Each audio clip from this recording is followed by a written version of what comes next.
All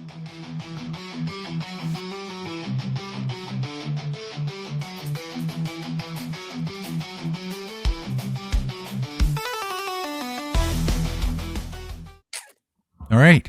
Welcome back for another episode of the GenX Guys with JD and Len after our 2-week hiatus. Little kind of break there. Yeah, life, age, those sort of things all pop up. So Len is a recovering lung holic. I was going to say alcoholic just for fun, but you're not an alcoholic, so. No, thankfully, no. Recovering from lung surgery. So there we go. Like JD said, it's just as we get older, one thing I can tell everybody is, make sure you do your screenings. Don't put it off, especially, if you have family. I had a screening about almost a year ago to the day, a year ago on the 26th for lung cancer screening. Yeah, and it came up with something. So thankfully it was caught early, and I was able to get surgery to get, even though a part of my lung removed, but it took the cancer with it. So it's a good thing. But again, without the screening, it wouldn't have been caught early. Right. Most people, unfortunately, don't find out they have it until they're symptomatic, and that's usually when it's stage 3 or 4. And so, but our PSA of the day is definitely get your screenings done. I mean, do all those little tests. They're not a big deal. They're minor inconveniences, and trust me, the alternative is a lot worse. So yes, PSA for the day. Good PSA, exactly. Yeah. Especially for Gen X, as we are all aging. Oh, especially fixing my camera here, but it's not working really well. Not that anybody cares. I don't know. I think I told you, but they did the genome testing for my specific cancer, and legitimately, when they say that it only hits like 6% of cancer patients, but average age, whether male or female, is 52 years old, healthy, non-smokers. So, like you said, that's smack dab in for Gen X. And again, mine was stage 1, but if I would have waited 2 or 3 more years, it could have been stage 3 or worse. So, right. Yeah. But to your point, it's just one of those things where I think, prevention is key. Stay alert. Yeah. I agree. Stay alert. Yep. So that's great news that we got online, which is fantastic.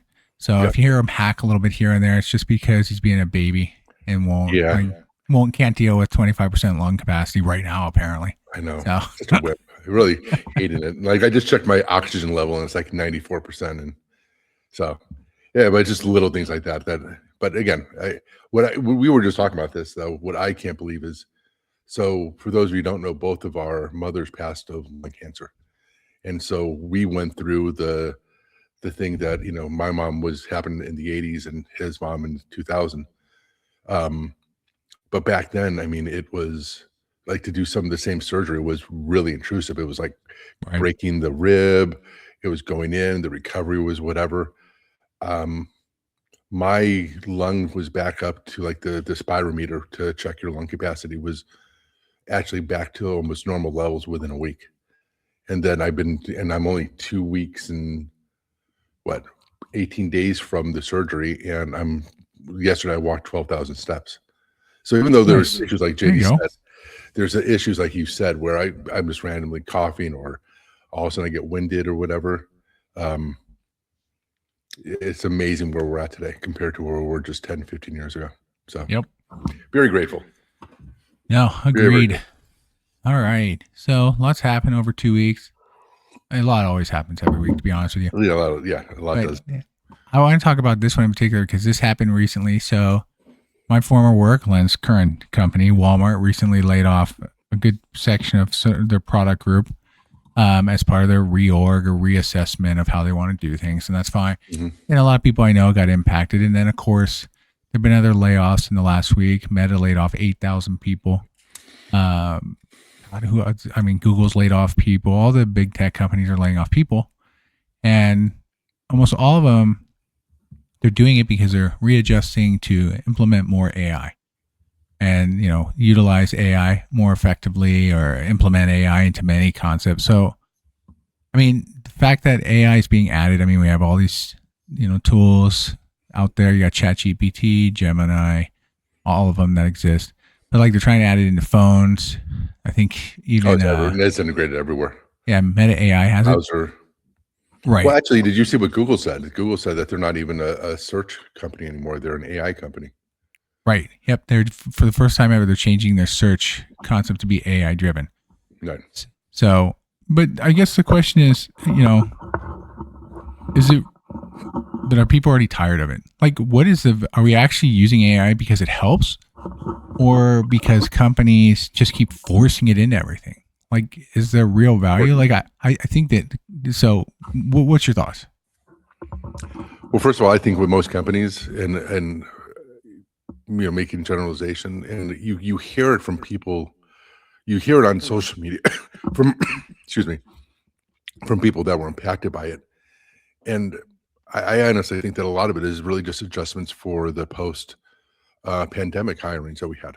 For 2 years, we were just hiring like crazy at across the board in tech, where it was just everybody was hiring. And then right now, I think it's an adjustment period. I don't think most of what happened personally, and I'm not going to go into too much detail on this type of thing, just because I obviously still work at Walmart, but um, I just think that there's a paradigm shift, and I don't know if it's so much related to AI as it's just one of those cycles that we go through. You and I have been in tech for 25 years, and we always go through these cycles. There's always these big hiring, these big or peaks of hiring, and then all of a sudden we notice that there's a lot of bloat, a lot of redundancies would happen, and then there's these layoffs that happen, and then there's the hirings that go after things kind of settle.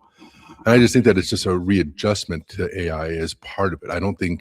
I personally don't see even the higher the layoffs that you see at like Meta and so on there's really no indication that they're directly related to AI. I think that there's adjustments being made. AI is part of it, but I think it's more the Well, adjustments.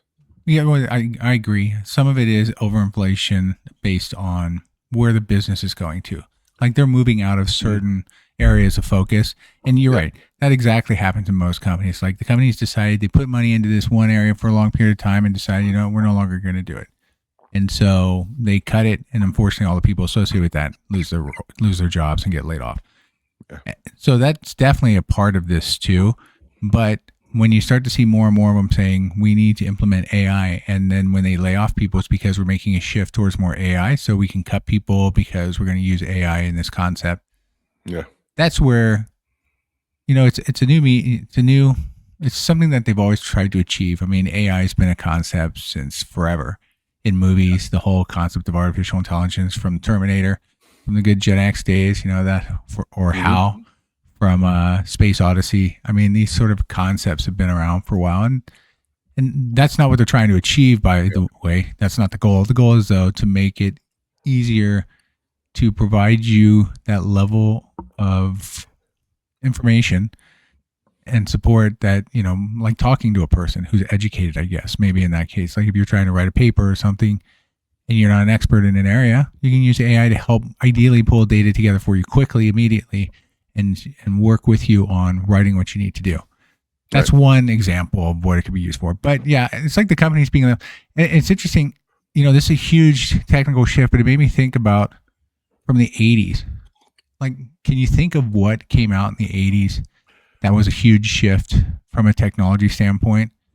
Computers in general. I mean, it's just, and I think that's the one thing that you look at. Is this any different than when people went away from using, mechanical calculators? Those I was just about to say that, yeah.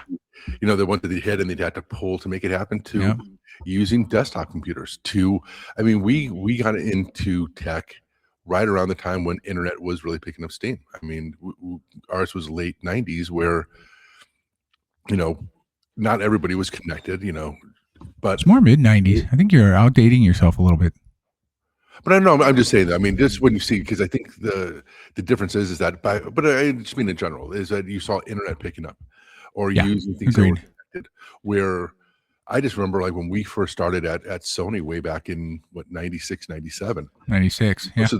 Most of those, most of our computers were like standalone. They were on a network, but it wasn't. There wasn't a lot of fantastic network for playing Quake, by the way. It was really well. amazing for playing Quake. But then, I mean, I think that's the one thing about, Gen X, our perspective, which I think is that, you see these things that make it, and everybody was afraid of the internet. Remember back then, but even in, 2000, when the first dot-com bubble, there was the major fears. Everybody said brick and mortar is going away, like Right. 100%. And there were things that were obviously affected, but it wasn't nearly the Armageddon that people made it out to be. And then, as you see things progress and you see smartphones, um, but we still have our computers, we still have laptops, we still have desktops. So I think it's a maturation of things rather than this. I think what bothers me though is, and I want to get your perspective on this, is the absolute tone deafness and utter. I don't even know what it is, arrogance or just they're being fed. But when you hear the CEOs talk about AI, and you hear these talking heads talk about 50% of white collar jobs are going to disappear, and all of these things where they just come up with these things, or Right. even worse is if you've seen some of the commencement speeches by some people. I got a story How about that. Yeah. I know, but I mean, yeah, you have the one where they try to use AI just to be able to, um, for the people walking down, Yeah. the tunnels, Announce the graduates. and it failed. But even if you heard the ex Google CEO talking about it, I mean, it's supposed to be this uplifting thing, and he's basically just putting out some like LinkedIn speech. I don't know what I don't. Did you know the speech I'm talking about? I don't think I've seen that one. No. Yeah, if you get a chance, an ex Google, I think he was at University of Arizona, but his speech was so tone deaf. I mean, again, you're at a commencement thing. You're supposed to tell him that the future is yours. You're going to do this, and he was just talking about. It was like he was doing a TED talk on AI, and how well, yeah, you guys aren't going to have any jobs, and there's not going to be any of this, but AI is great. So Yeah. I just wonder how many, because you and I use AI day to day. I've used it for the last year when it came to my health issues. I use it at work, and it's an amazing tool. And I've said this numerous times on this, and as we talked, that it's nowhere close to being as powerful as some of these talking heads want to say, whether they're the CEOs or ex CEOs or whoever that you hear on the internet talking about it. It's there's still a lot of issues with it. There's the hallucinations. There's the inaccurate data. There's just a lot of things about it that still need to be ironed out before it becomes this force that you see, or Yeah. Well, they try to make it out to be. and I think the shift to your point, like you're right, and that's one of the reasons why a lot of people are worried about AI in general, especially in the tech industry, is because CEOs are just blatantly saying we're going to basically, 50% of the jobs will be replaced with AI. It's like, okay, so that's 50% of a workforce is gone. And what are they going to do? What's their alternatives if everybody starts adopting this? And look, there's no guarantee anybody's going to adopt it correctly. Some will, some won't, some will fail, and there will be changes. But I look at this as similar to back in the 80s when the auto industry went away from manual labor on the lines and started implementing robots. Yeah. Right. The concept of having robots build basically, or automating more specifically. I mean, it wasn't like Right. physical robots walking around, but the automation of the line. And that suddenly cut a lot of companies switched and closed factories down because they could automate elsewhere and improve their time to deliver. And whole towns were like destroyed by the loss of that industry. True. And so to me, that's like an example of a major shift where it had an impact on an industry. This is how I compare it from, the Gen X point of view, or our perspective from the 80s is that.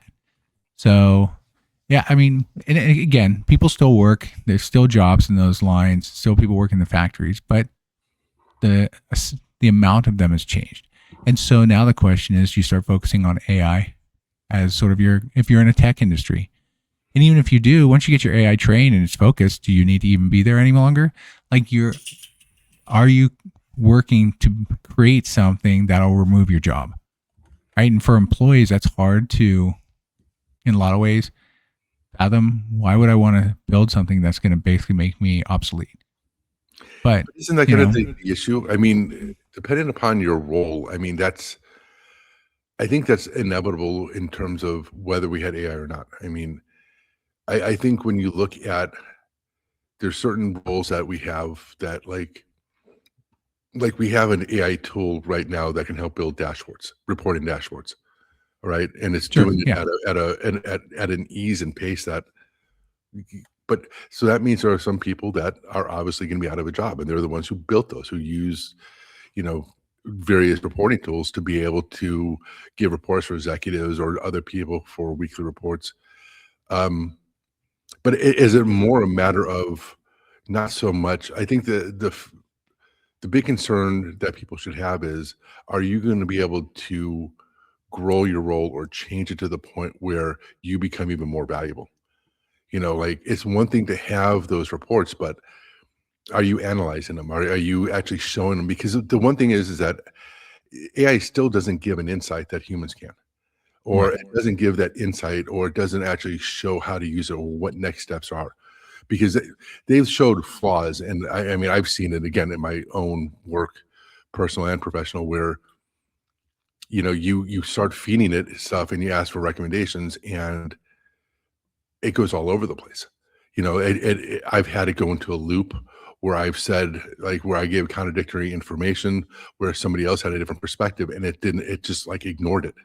Right. So there's still a lot of flaws in it. So I think the thing is to your point, yes. I mean, if you're just doing grind work and that's all you're doing, you're just doing the manual labor to get a report out, or these things that really are repeatable tasks that you can easily define and have something else do.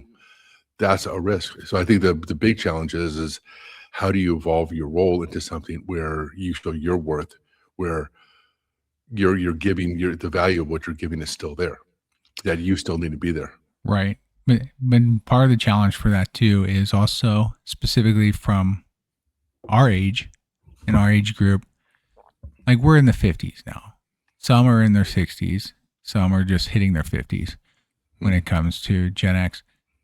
But when you get let go because for whatever reason the company's assessing its structure or whatever, with AI you could learn it and that's fine. And for a lot they'll pick it up and some will play with, like I play with AI all the time. So for me it's not unheard of.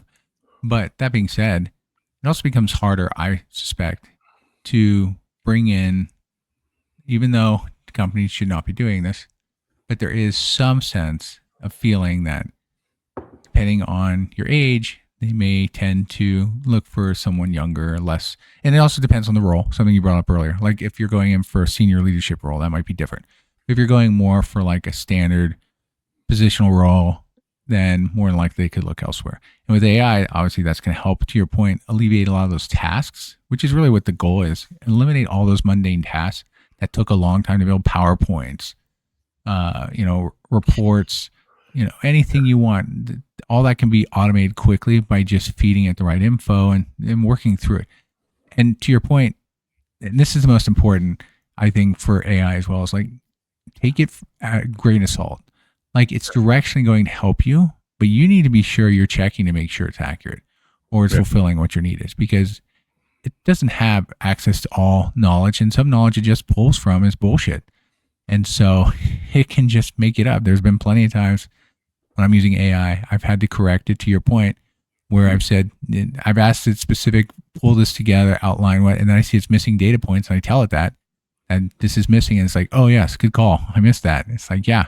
So things like that. Oh, it doesn't Or, miss it. you got to take it and really focus on. That's why I laugh. You let go of people because of AI, but until your AI product is truly in a solid state, there are going to always be needs to manipulate and adjust the logic behind it as you try to build that final piece of customer support or whatever it might be. So, Yeah. but yeah. So to your point though, by the way, so I was at graduations this week for my nephews who graduated, one from Cal State Fullerton, one from Pepperdine, both in Southern Cal.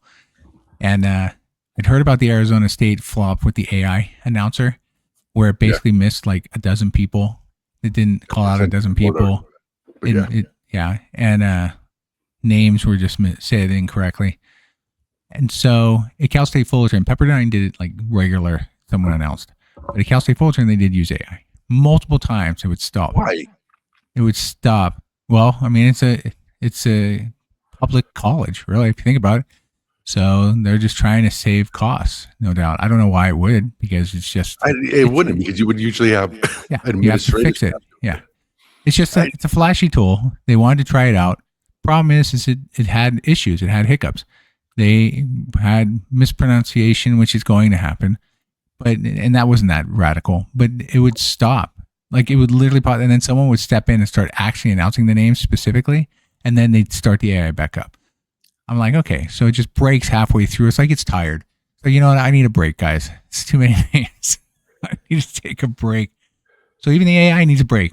But yeah, the fact that they implement it was just hilarious, because I'd seen the story about Arizona State having that issue, and then I kind of experienced a similar watching it in real time. I'm like, okay, so again, things to learn. Does it make sense? And that's the bigger question. It's like, does AI need to be in everything? I guess was the whole point initially.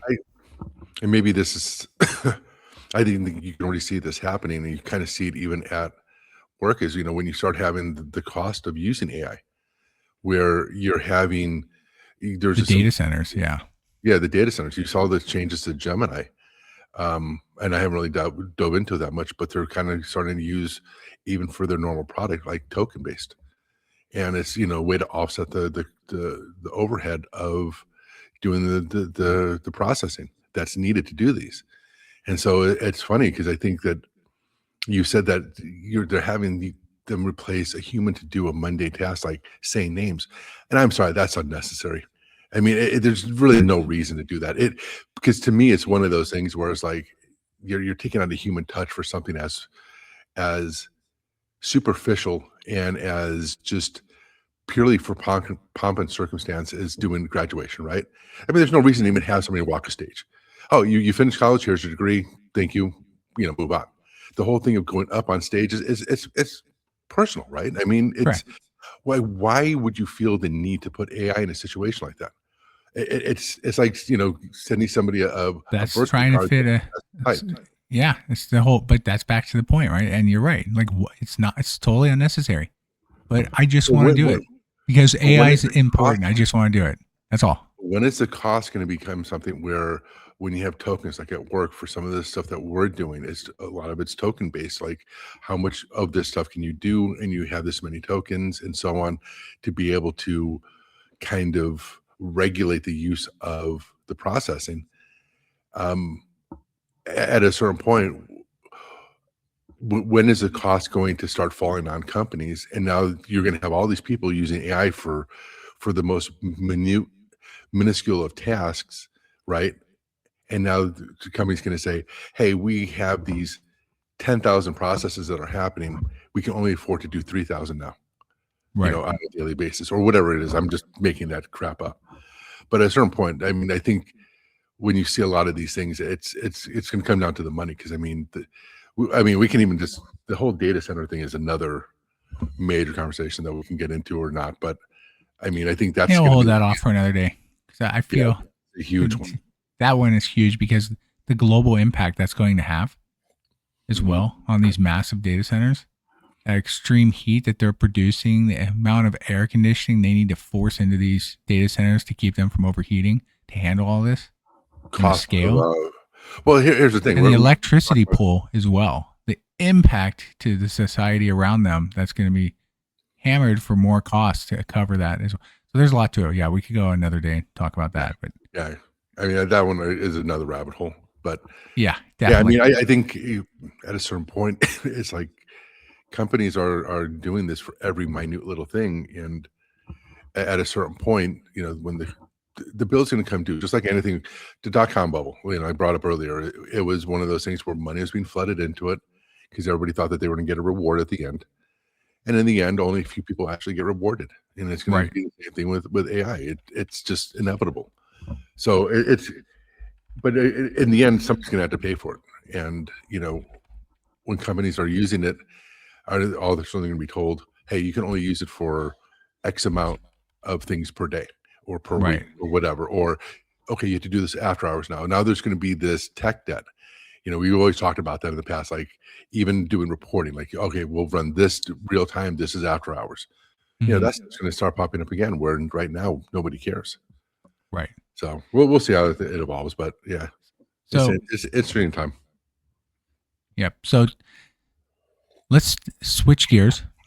I think you kind of hit something that I was going to use as sort of a funny part, but you said, you know, doing these, like pushing these things everywhere on you all the time. So let's talk sports and streaming. Yeah, Okay. Recently, the NFL got crap because they're now putting, NFL games into all these streaming services. They're doing obviously Amazon, which has been going on year 3 now. They did Netflix last year, which they're going to do more of this year. So they're doing all these streaming services, which means each person who wants to watch, there's an additional cost. Now, clearly, back in the days when we were watching sports in the 80s, you literally had 3 channels that you had to turn on for football. That was it. Yep. For football specifically in this context. Sunday and Monday night. That was it. Yeah. There was a 2 for Sunday games. Sundays and, then and Monday night, exactly. And it was usually, at the time, it was NBC and CBS and ABC. And that was it, those 3. Because Fox didn't exist right away to have football during that time. Right. That was it. Any game you wanted to watch, if it was on. I mean, not every single game like you get today with like the NFL package and whatnot. Right. But if you pay for the NFL package, that's a cost. You have to pay for cable. Which I did. Yeah. I was when the Browns came back in '99. I got Sunday ticket so I could Yeah. watch those games, and I thought that was great. But again, that was an additional cost above and beyond what it was. Correct. Sorry.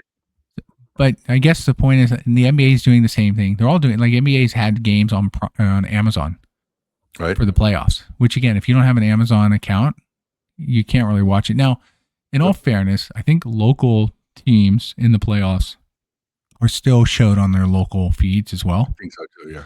So it's not like locally you're impacted, but from a national standpoint, if I have an interest and I want to watch, an NBA game between the Knicks and the Cavs, And it's on game. a playoff game at that, and it's on Amazon Prime, and say I don't have a Prime account, I don't have an option.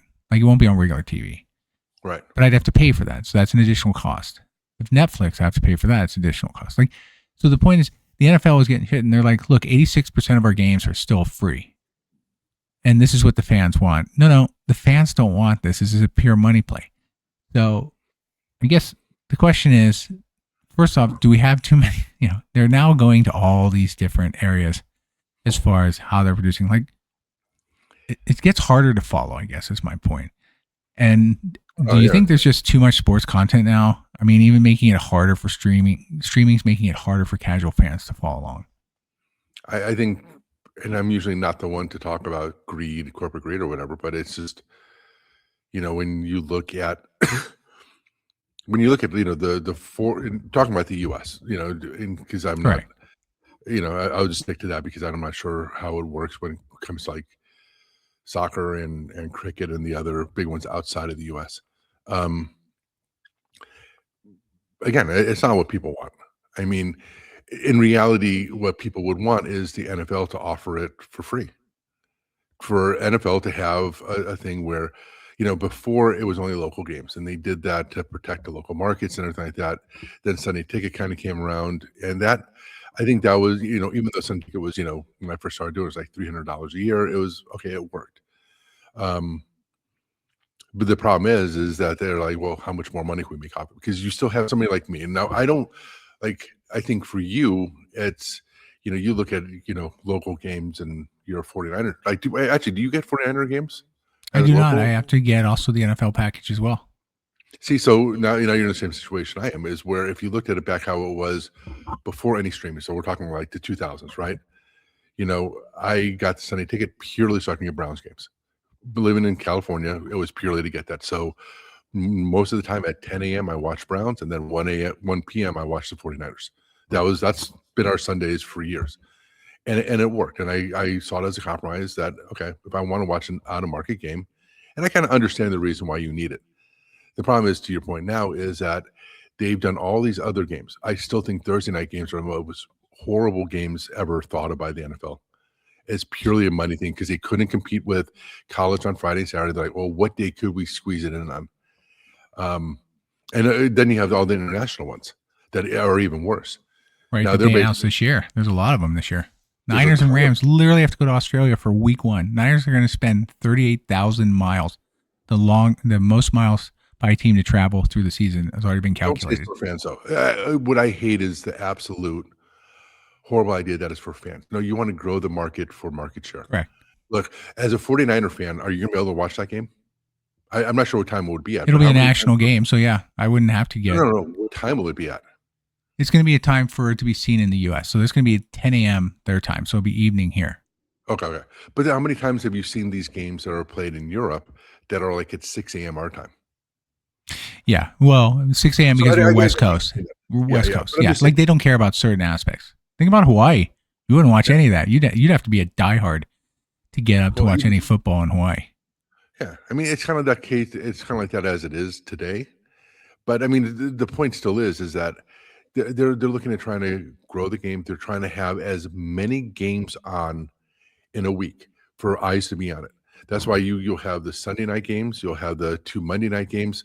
They're trying to get more viewership per game. So it's purely to be able to get more advertising dollars. And I mean, that's the reason why they're doing it. But I just Right. hate the fact that they're trying to make it sound like you said, like Goodell will say, like, this is what the fans want. No, Right. you look, if you can only watch the 49ers, you'd be okay. Correct. That's all Yeah, I would like- need. If I could know I could watch every What is- game, I'd be okay. I wouldn't pay for anything.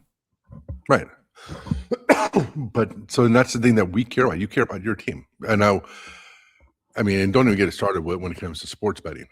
But I mean, I think that's played into it is, they're parlaying a lot of the sports betting into a lot of this stuff to get people more to bet more, to watch more games and so on. So I think the people that constantly get hurt in these things are the fans of teams. Like Right. I guess like you being, 49ers being out of market, me being Browns out of market, or even local. We're the ones who get hurt because we're going to spend money no matter what. And that's probably our fault, right? I'm going to keep on buying Sunday ticket no matter how good or bad the Browns are, or even though before it used to be a decent value. But now, I mean, if the Browns were to play, when they play the one primetime game, it's not going to be available. It's going to be on Amazon. Right. So I think the hard part is, and I always come back to this, is the major sports things. I think probably hockey is probably one of the better ones about it. Is that they don't care about the actual fans. They rather have those fringe ones that can bring in more money. You have the gamblers, you have the casual fans, you have the bandwagon fans, all that type of people that is who they want to try to get money from because they know that they're going to get our money. Or at least that's the way I've always seen it. Well, and I kind of laugh because think about this from a different perspective. So MLS, U.S. version of a soccer league, compared to the rest of the year, is still trying to grow. It's been around for decades, I think now, at least 20 years, and so it's still there, but it's nowhere near on the competition level of the top four, which is the NFL, the NBA, Right. MLB, NHL, and then it drops down. MLS, I'm not even sure where that falls. I mean, NASCAR is more Neither do popular than friggin' MLS. I'm sure it is. But I guess my point is, but MLS only makes itself available on streaming services. And if you want to watch any of the games, you basically have to go to I think it's Apple who has the streaming services for that. So it's an added cost. It's like buying the football package. Like you can have Apple access, but then to watch the games, you also have to pay an additional fee for that. And that's also the other problem. It's like when they start charging fees on top of the fees already as a package, It's like, dude, I'm already paying for your service. You paid them so you could show it. Why are you charging me more? And so, it's kind of ridiculous with the whole streaming concept. And honestly, I don't know. To your point, like we continue, and it's true in society in general.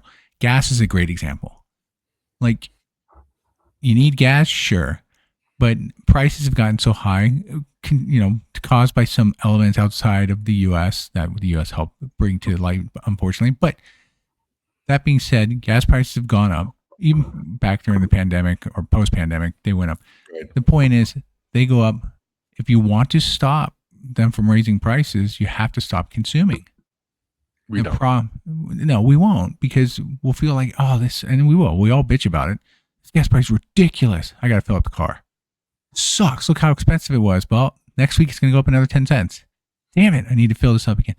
Like, some of this is hard to stop yourself from continue, and that's as a society we do that. We just continue to consume.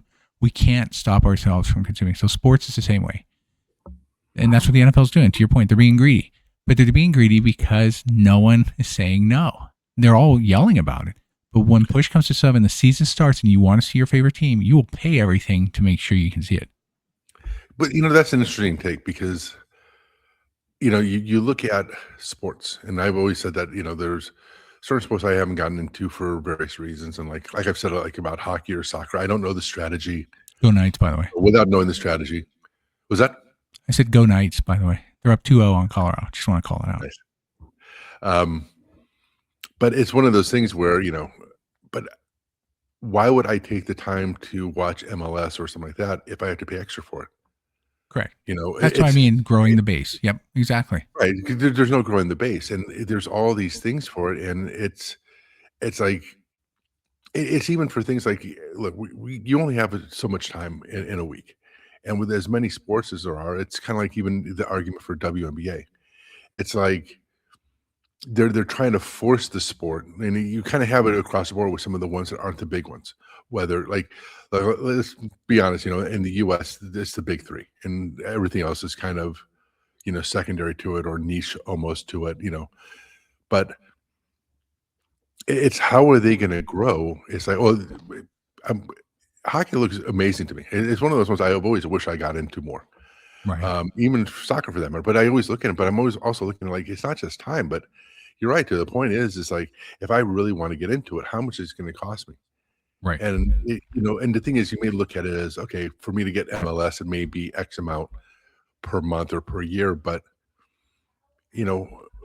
why would I pick that one? Well, why don't I'm just going to be like looking at all of these, and it's like now streaming has become to the point where you're like, I don't know where to put my money in. Like, I have Netflix, I have Hulu, I have this, I have that. And it's like, who do you keep putting your money into and what package do you get? And then all of a sudden it goes back to those things where people were saying that we got rid of cable and went to streaming to save money. And now all of a sudden all the streaming things are costing more than cable ever could have. Right. But how do you pick and choose it nowadays? At least with cable, you kind of got screwed because they would add in, the underwater basket weaving channel when you didn't want it. Right. But now it's not even that. You're not able to get packages. You have to actually look at like, okay, if I want ESPN, I have to get Hulu and Disney. Or okay, how much is it going to cost me extra? It's like you almost need the whole algorithm to figure out, what is the best combination of streaming packages out there to give you the most value. And then again, also, is that all you're going to be doing? How much do we also want to be sitting in front of, trying to justify all these streaming things? And now is our life going to be in front of our phones looking at, different things on there instead of being out walking or spending time with family or doing other things?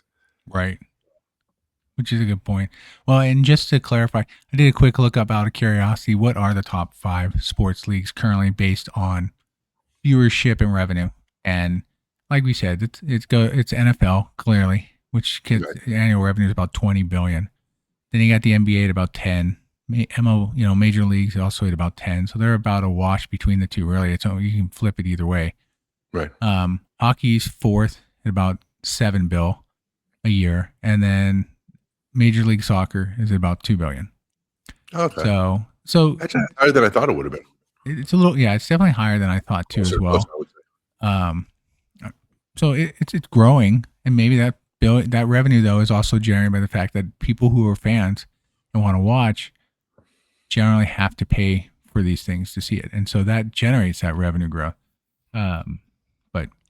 But is it stalling it too? It's like, you're gonna have those people who are into it and who've been fans of a team for 10, 15 years. They're gonna pay it, even if it goes up 10% every year. But does it also mean that somebody like me, I'm never gonna pay for it? Right, exactly. So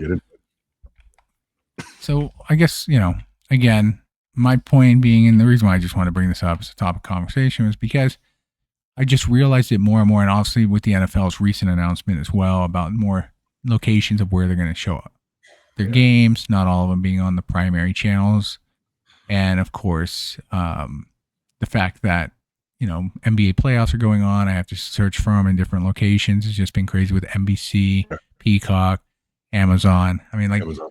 these were all unnecessary. Like, it's just, to your point, of money grab. So unless we stop consuming, which society has proven we will never do, then they will continue to charge you more and more. And maybe we'll make a breaking point. Maybe. I don't think so. But at least not in my lifetime. But who knows? Maybe it'll happen. So, And I don't know. yeah. Well, so let's switch it up. Let's do a little trivia for Len today. And we'll have fun. It's going to be stuff based on this week, so this week in history. So not specifically this day, but this week in history. So we'll start with some movies first. You should be able to get these, I hope. Should be. But we'll find out. I like how you said me like that. You're an idiot if you fucking don't know it. I mean, this one you should get. It's a horror movie that came out back in 1980 on this date with Jack Nicholson, a creepy hotel, twin girls, and there we go. See, look at that. Right when you said horror and Jack Nicholson, I knew which one it was. Yeah, and the twin girls, if you didn't get it at that point. Yeah, when you said, you said 80s, you said 1980, and I'm like, okay, older Jack Nicholson. It was. Do you remember when you first saw it? Did you see it in the 80s when you were young? No, you saw it later on in life. Because let's see. Yeah, because I don't know how I would have seen it. Because okay, do you remember? Well, I mean, someone would have taken you to the movie, I guess, if your family did. No, nobody would take me to see The Shining. Well, eventually you could rent it with Blockbuster in the 80s. VHS. When Blockbuster was the 80s. Yeah, it was the 80s. Yeah, it was. No, actually, I don't know. Video stores in general. Video stores in general were the 80s. We'll put it that way. It doesn't have to be Blockbuster per se. But local video rentals existed. No. So for me, I remember it wasn't until I started working in high school, and that's when we finally got cable. I don't think we got cable in my house until like 88. And we had a VCR in like 84 or so. So yeah, I probably could have around mid to late 80s. I don't know if I would have only been 4 years in since the movie came out. I was never really into horror movies, to be honest, though. Yeah, that's fine. No, I was just curious. All right, let's move on to the next one. All right, next one is a sequel that came out again in 1984. It had Mine Carts, Short Round, and Indiana Jones. Yeah, Temple of Doom. Yeah. Remember the Mine Carts? I was just trying to remember the fucking name of the movie. So after seeing Raiders of the Lost Ark, then watching Temple of Doom, which was much darker and scarier in many ways. Yeah. Than the others. We actually just watched it maybe not even a month ago. Well, that one I definitely remember seeing in the 80s because we saw it, I think, either in the theater or back then they weren't too long. They'd come out on VHS, so we probably rented it and watched it as well. But I remember seeing, I'm almost certain it was in the theater if I remember correctly now. Same here. Dude, there were some scary parts in there that were just crazy. Like, you kind of remember those, but it was a great movie. But some of it, like with the kids getting beaten up, Short Round, and whacked around. Like, some of that stuff was just crazy. And pulling the heart out, that was the part. By the way, spoiler in case you haven't seen it in like 40 plus years. Yeah. Pulling the heart was the scary part. That was the one. And look, I'm definitely not one of those that, like how we'll still talk about like Blazing Saddles. So it's not like but one of the things that I remember and watching it just was like, wow, was how they're trying to make it look like Indians ate, monkey brains. Yeah. All of those things where you're like, dude, they don't eat like that. But it seemed like now looking back on it, I'm like, yeah, that was a little bit of like one of those culturally insensitive things that we kind of did a little bit more back then that were like, yeah, you kind of played into stereotypes a little bit way more back then. That's true. It's just what it is. Yeah. A little dated in terms of that type of thing. And again, I never get offended by that stuff, but watching it, I was like, yeah, this was a little bit extreme. Right. But, all right. Next one should be super easy. It actually came out this week in 1980. It was actually on May 21st. It was actually out. And it's considered one of the greatest sequels ever made. The biggest reveal ever made. There we go. Thank you. Yeah. Good call. Nice. Oh, it says sequel, biggest ever made. Yeah, that was easy. Especially since you're a Star Wars fan. And you think about it, that was one of the first times someone's ever done a huge reveal of some kind that you didn't see coming, obviously with Vader and Luke. Like, I can't think of any other movies that were What year was follow-ups. that? That was 81? 1980. No, 80. It was 80? Yeah. Because that is the first one that I remember. That was the first movie that I remember, or anything that I remember, like, waiting out for. I remember Really? seeing that at Camp Okay. Ranch, in San Bruno, Yep. at the theater out there, and I remember waiting outside for it. That was the first time I ever remember. I was 8 years old. I was actually Yeah. almost 8 years, I was, like, 8 years old in, like, a week or so, but I do remember that. I remember waiting outside, and I think that's one of the big things, the differences between, like, our generations. When we Mhm. waited outside, we waited outside. You stood in line and you waited, and you just Pretty talked much. to There was whoever. nothing. Yeah. You had nothing You're else. That not is, gonna occupy yourself. unless you brought There a was no book. You could foldable bring a chairs. book or a newspaper. That was Who it. brought a book? Yeah, maybe a newspaper is more realistic, but Well, even some then, people brought books. There's only I'm so sure people much you can did talk actually. about. Yeah, Yeah. that's a good point. Yeah. But I do Yeah. remember waiting in line for that. I remember waiting in line for, like, 3 or 4 hours, and it sucked. Just The, waiting, the waiting sucked. Got it. Okay. The waiting I was going sucked, to but yeah, say, you yeah, thought the because movie sucked? We should talk oh, about no, that. no. Well, the waiting sucked because, you're in anticipation of watching this thing, Right. and, but anyway, yeah, that's a good one. All right. And we'll go with one more. So it's a musical. So I'm already giving you a hint there. Came out in 82. It starred Alan Quinn, Carol Burnett, and gave kids everywhere the song Tomorrow. Oh, Annie? There you go. Is Yep. that Annie? Okay. Yep. Actually, I didn't know. I was wondering, like, what it could have been, because I was like, I was thinking like Footloose or Flashdance or one of those. I didn't even think Yeah. about Annie. Yeah, no, Annie. It was that was the year it came out. That's one I did go see in the theater as well. Did And you really? I yeah, didn't. yeah, I think my grandmother, my mother, and my sisters, we all went. So, and it was Carol Burnett, who we always enjoyed. She was funny. She played Yeah. obviously a slightly different, but it was a good movie. I don't remember myself being eager to go see it, to be honest with you. It was one of those where they wanted to go see it and I had to go along because in 82, I wasn't like going to be left home alone. Well, I could have been actually, but it didn't happen. So went to see it. It was a good movie. I remember it enough to where some of it comes into play in my head, but that's really been about it. So Actually, that's a good question. I have a question if you're done. yeah. What are your 5 most anticipated movies that had to come out over there? So I remember Empire Strikes. I would say Return of the Jedi is probably Well, after seeing Star Wars, each one after that, Empire Strikes Back, Return of the Jedi, Phantom Menace was huge because it had been so long since Return of the Jedi. I The remember excitement. we were at Sony when we went to see that. Right. Yeah. We waited in line That again. was- This was still before smartphones. So same concept still applied back when Phantom Menace came out. Yep. What's some of the other ones? Like what is another one that you remember just couldn't wait to see? Like back you in were the there. 80s specifically or just in general? No. Even in the last, no, your whole life. Godfather 3. Really? Because I was super excited to see that because after the first two, I really wanted to see what happened to the Corleone family. So I was super excited. That was actually, we went and saw it on Christmas, is when my wife and I went and watched it. And it was okay. Obviously compared to the other two, it's definitely third by a far distance. And a lot of dislikes related to that movie. But yeah, that was one I was super eager to see as well. I'd say, I don't know. What about you? What are some of yours? Let me think about it. But what are some of yours?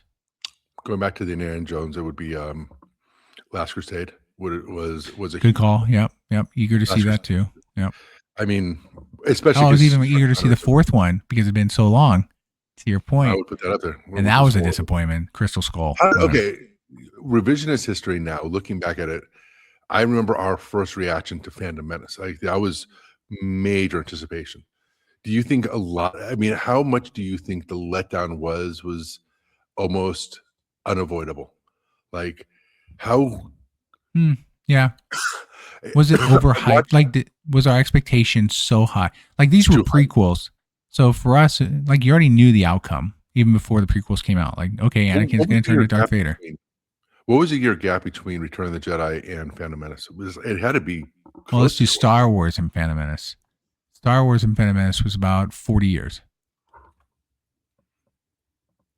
Yeah. So, I mean, if you're talking about, I mean, that timeline, I mean, you're talking, and I think people who aren't our age don't understand.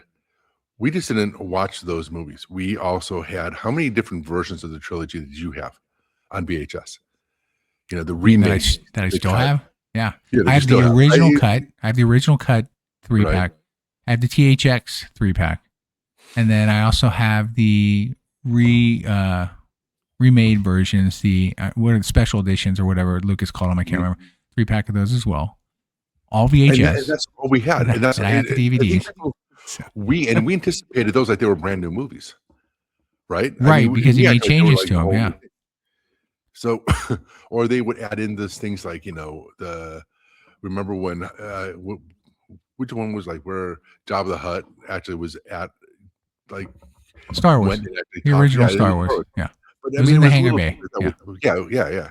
So, I mean, it was little things. I don't think people who look at it today, like, you know, millennials or Gen Z, have any comprehension of that. We act like those were brand new movies. But even though I look back yeah. at it and it was a major letdown, but what other movies would you say was like, again, the what was it? Crystal Skull was a major letdown. Toy Story 4, Well, you know, yeah. I the mean, old, they finished it well in 3. That was a money grab. Oh, they're all money that grabs was now. another one. Yeah. Um, I would say letdowns. I mean, to your point for Phantom Menace, going back to that real quick, did we like in our heads, we'd already had this high expectation of the original Good God. trilogy. Like, and in all fairness, Unobtainable almost. you could say, like, are the sequels in the same concept now? Like, are they? And the answer to that is no, they're complete shit. So I'm not going to get into that. And I know people disagree. Some people love it. I don't understand how, but it was so disconnected. But the thing is, with the prequels, it's like you kind of knew going into this again. Obi-Wan and Anakin were together in the Clone Wars. We know about that. So we were excited to see the Clone Wars at some point. We're excited about how Anakin turns to Darth Vader. All these kind of played into it. But this was the first one that kind of set the foundation. And where Yeah. it generally irritated people was Jar Jar. Like, Oh, that yeah. was the one character, if they didn't have him in there, then that whole concept of just Jar Jar, the way he spoke more specifically, and the way he just acted like a giant child to dumb it down a little bit, I think is where Mhm. people were most taken aback. Was that it was always a more intellectual, but I mean it was a more focused story that was more adult in the Right. sense with Star Wars, even though it's not. Like, you have R2D2 and C3PO being comedy in the first one as Ewoks. well. Right? They're Like, still the Ewoks, there's well, the Ewoks were the third. We're Return of the Jedi, but but still. Jawas, those sort of things. Like, Lucas has always played a little bit with that. But I think because it was so in your face with Jar Jar that people just hate it for decades. And now, of course, to your point, revisionist history is not as bad. I would still say, though, of the three, it's the third. It's by far the third. I mean, Revenge I of the Sith remember, is clearly the best of all three of them. not even close, but I remember watching that one at that time and thinking it was really good. Like, I remember leaving the theater like that was really good. Yeah, I Even wasn't totally disappointed with it. I just, Jar Jar was an irritation to me. I think that was the only thing I came out of. But I like the setup because of Darth Maul being introduced and that whole concept. The best part, though, by the way, for those who saw it and came out of that movie going, I wonder who Darth Sidious is, blew my fucking mind. Like, I'm like, really, you know what happens? It's the Emperor. It's not hard. right? Some people actually just couldn't figure it out. Now, and I'm only Know talking how, about those who actually saw the original three, not the ones who were new. This was a new experience for them. That's understandable. right? This was about those who knew about the Emperor existing in the other three. And this just anyway. So, but I liked a lot of it. I think part of the other issue was visually it was all CGI in a lot of ways, heavily on Revenge of the Sith, and Well, a lot of people got irritated by that. even heard Lucas said that he kind of went overboard. He He did. himself, He had some great. That Revenge of the Sith has one of the best battle scenes right at the beginning over planet Coruscant, Oh, yeah. where all Oh, those no, ships going off. one It's of the one of the best scenes right there. well, even I even remember like looking back at it, and of course, you know, you get a little clouded by your hate of certain things because, again, it's also we were passionate about it. We weren't just fans. I mean, people lived and died by Well, we Star grew up with it. I mean, that's what it was. It came out in the 70s. Yeah. That was And like our I said, experience. Yeah. I had 4 different versions of the trilogy. You know, Yeah. like you said. But I mean, it wasn't like it was all for anything. I mean, you know, Duel of the Fates was I amazing. went back and saw it a second time in the theater, so it's not like it blew me off completely. So did I. There were issues with it We when all I did. ranked it. Yeah, I was disappointed in certain I areas. passionate about it. Yeah, it's we didn't. It didn't turn us away from Star Wars. We still went to see the other two on opening day. So no, it didn't turn us off. It's just, I think it's the hard part is that people who aren't Star Wars fans, you know, it was like you said, you hated certain aspects. But again, I think like the lightsaber duels was probably the single biggest upgrade. That trilogy has the best lightsaber duels. Period. Oh, and look, there's a lot of fan service ones, and I think like one of The Obi-Wan Darth Vader from the original Star Wars one. No. Well, I mean, Someone did that. That was a that fantastic was amazing. update with their fan service on that one. No, I think like the Yoda one was probably still one of my, in terms of like one of my favorite parts of the prequels was like, you know, when Yoda with when he did the lightsaber duel. Yeah. When I was saying, you know, he pulls it out and you're like, it was just one of those, you're like, oh shit. Oh, Clone Wars. Yeah. Yeah. The Clone Against Wars. Dooku. Yep. Dooku, yeah, thank you. I was completely blanking of who he was fighting, but yeah. But when he did that, there were definitely parts of it. So yeah, I still am not a fan, like you said. I think if you want to still rank them, you know, the original prequels, it would definitely go in reverse. It's Sith, Clone Wars, and then Phantom Menace. Even though I would still put Phantom Menace above any of the sequels. But yeah, and just final points coming up here on time that I'll talk about was, and that's the challenge with Star Wars. Like Mandalorian and Grogu came out this weekend, and so that's now out there. New Star Wars movie. They did really poorly. I don't know if it's, so far fan rating is been 86% or something like that. Critics haven't given it as high. There's a debate, right? And this will be the case for a while until it's lived its time. But there will be a debate from people with different personal opinions of whether this is just an enhanced TV series episode or it's an actual movie, or, you know, regardless of that, my point is this: like, Lucas focused on, you know, the Anakin, the Skywalker family. That was the whole point behind it. And Clone Wars and all the others really expanded the universe under Lucasfilm and everything like that. And they always wanted to kind of expand more than just that, but they always included Jedi, right? Like Jedi were always included. And they've tried too hard to try and get away from that. That they're trying to create these new environments. Like Rogue One's probably the one example of where it went really well. But the concept is like, stop hiding from what you've done, what Lucas created in the past. Like Disney doesn't need to scrap it all. He set up a whole history for you with the Old Republic that you can go way back in time. And that's why The Acolyte didn't do as well, because people just got irritated with The Acolyte. The Acolyte was actually not a bad series in my mind. Like there were some challenges with it, but I thought overall it was good. I have real problems around lightsabers and whatnot with that series, but that's where they're not. My biggest complaint about the Star Wars today with Disney, exactly, the consistency. Yeah. It's like no one's paying attention to what's been set up in the past, and they're just not following along. So well, they're also trying. I think to your point with the whole Skywalker thing is that they're trying to force it instead of letting it organically build, because I think that's one of the, and again, we can go into this maybe next week, but that's like the whole Disney issue is, instead of letting characters or themes organically grow and find out what people like and get into it, they're like, this is what you're supposed to, this is what we want you to follow. This is the theme, or this is the thing that we want you to follow, instead of letting it organically happen. So, yeah, I think it goes across the board for Disney, but again, we can talk about that next week. Yeah. All right. Well, that's the end of this week's episode. Hope everybody enjoyed it. We were back finally. So glad for those who still continue to follow along and listen. Make sure to listen to us, as always, on all podcast environments out there, iHeart, Spotify, etc. We're also on YouTube, so follow us and like us there. Any thoughts, always leave comments, even in the video as well. We'll always try to respond. And we'll be back next week with another episode. See ya. Take care.